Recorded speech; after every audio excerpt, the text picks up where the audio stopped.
Friends, IAS यानी Indian administrative service और PCS यानी प्रोविंशियल सिविल सर्विस। दोस्तों, दोनों ही इंडियन गवर्नमेंट के इम्पोर्टेंट पिलर्स होते हैं। लेकिन दोस्तों, किसी भी डिपार्टमेंट में स्टेट पीसीएस ऑफिसर की तैनाती भी बहुत इम्पोर्टेंट होती है। दोस्तों, आप याद रखना कि जो पीसीएस ऑफिसर होते हैं वो पूरी तरह से आईएएस ऑफिसर के अंडर में काम करते हैं और उनके गाइडलाइन के अकॉर्डिंग ही काम करते हैं। लेकिन दोस्तों, जो आईएएस ऑफिसर होते हैं उनकी जो फैसिलिटी और सैलरी होती है वो पीसीएस ऑफिसर की तुलना में काफ़ी अधिक होती है। तो दोस्तों, आज के इस वीडियो में मैं आपको आईएएस ऑफिसर और पीसीएस ऑफिसर में डिफरेंस बताऊंगा और इनके बहुत सारे पैरामीटर के बारे में डिस्कशन करूंगा। तो दोस्तों, सबसे पहले मैं आपको इनका रिक्रूटमेंट के बारे में बताता हूं। दोस्तों, आईएएस ऑफिसर बनने के लिए आपको यूपीएससी सिविल सर्विस एग्ज़ाम को क्लियर करना पड़ता है।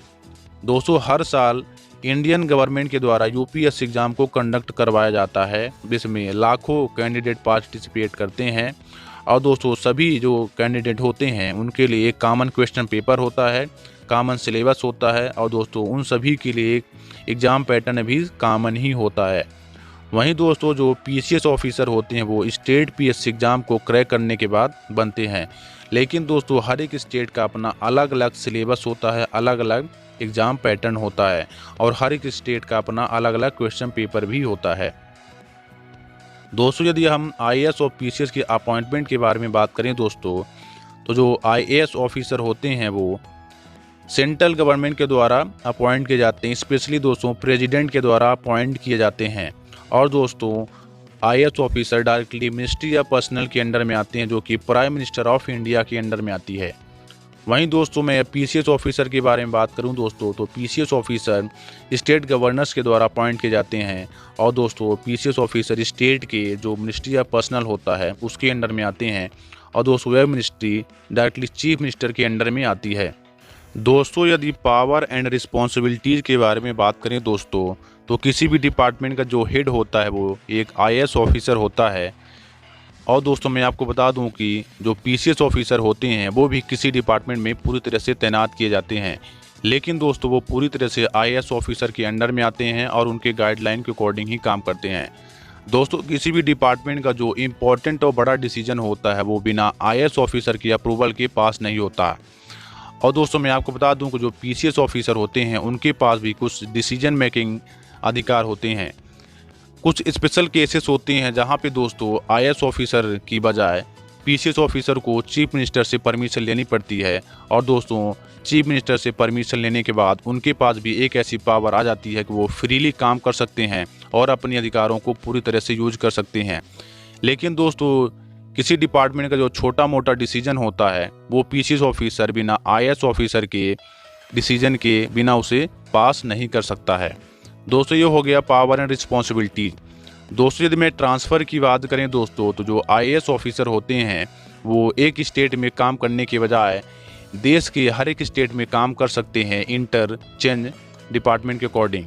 वहीं दोस्तों, जो पीसीएस ऑफिसर होते हैं उनकी जो सर्विस पूरी होती है वो एक ही स्टेट में कट जाती है। कभी रेयर केसेस में दोस्तों उनका ट्रांसफ़र किसी दूसरे स्टेट में कर दिया जाता है, लेकिन हार्डली दोस्तों वो अनलिमिटेड टाइम के लिए नहीं होता है, कुछ लिमिटेड टाइम के लिए ही किया जाता है।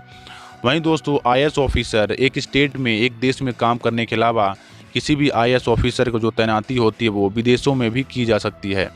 दोस्तों, ये तो हो गया ट्रांसफ़र के बारे में। अब मैं आपको दोस्तों प्रमोशन के बारे में बताता हूँ।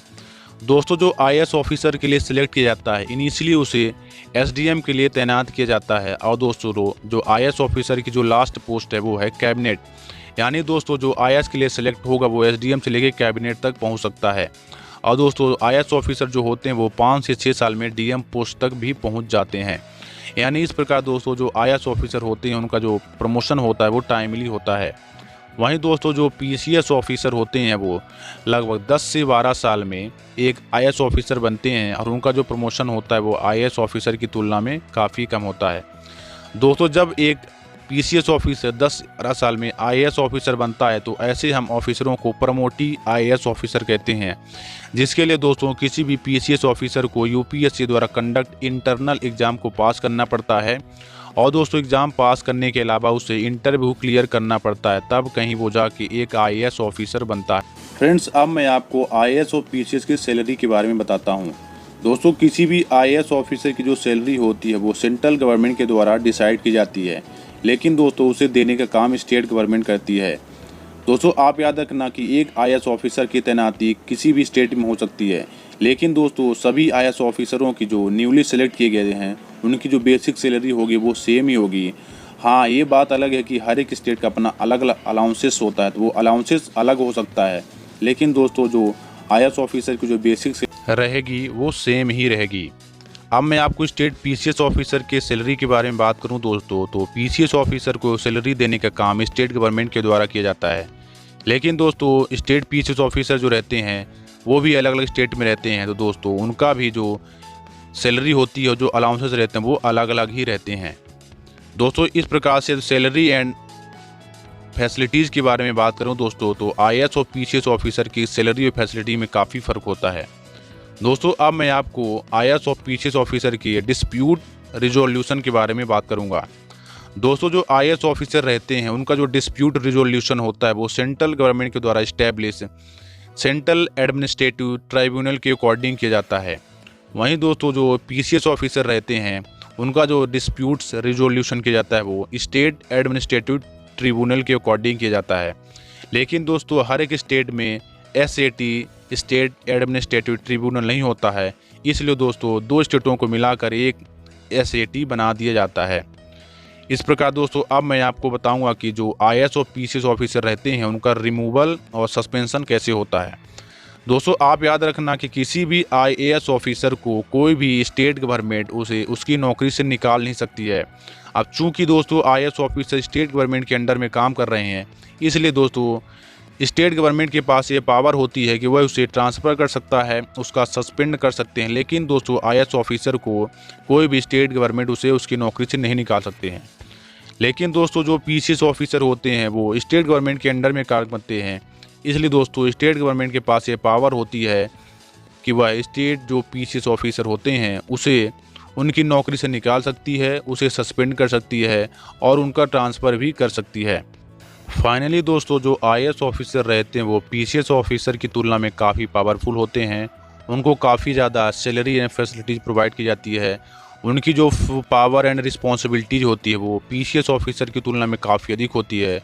और दोस्तों किसी भी आईएएस ऑफिसर की जो प्रमोशन होता है वो भी पीसीएस ऑफिसर की तुलना में काफ़ी ज़्यादा होता है, उनका जो प्रमोशन होता है वो टाइमली होता जाता है। तो दोस्तों इस प्रकार दोस्तों आपको यदि हमारा वीडियो अच्छा लगा हो तो दोस्तों वीडियो को लाइक कर देना, और यदि आप मेरे चैनल पर नए हैं तो मेरे चैनल को सब्सक्राइब कर देना, साथ में बेल आइकन को प्रेस कर देना, जिससे मेरे हर एक वीडियो का अपडेट आप तक आता रहे। तब तक के लिए धन्यवाद। जय हिंद।